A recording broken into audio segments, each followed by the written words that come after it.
Hi friends, அனைவருக்கும் அன்பான வணக்கம். இன்றைக்கி நம்மளோட சமையலில் ஒரு கேரட் தோசை தாங்க பார்க்க போகிறோம்.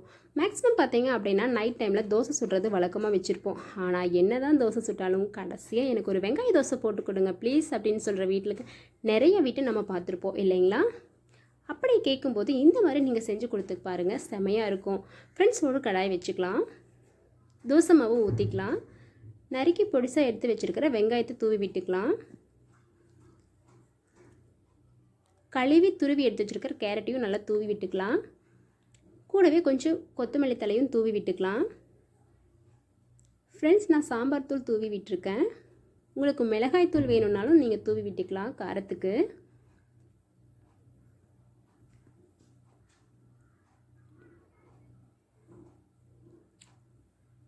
ஃப்ரெண்ட்ஸ், கொஞ்சமாக எண்ணெய் ஆட் பண்ணிக்கலாம்.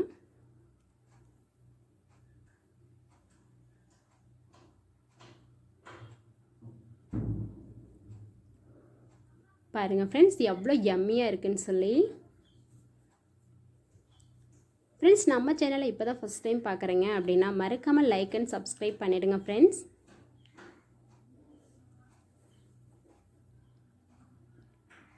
ஃப்ரெண்ட்ஸ், இந்த மாதிரி தோசை நீங்கள் செஞ்சு கொடுத்து பார்த்தீங்க அப்படின்னா சின்ன குழந்தையிலேருந்து பெரியவங்க வரைக்கும் யாருமே வேண்டான்னு சொல்ல மாட்டாங்க. சட்னி கூட இல்லாமல் விரும்பி சாப்பிட்ருவாங்க. தேங்க்ஸ் டு வாட்சிங்.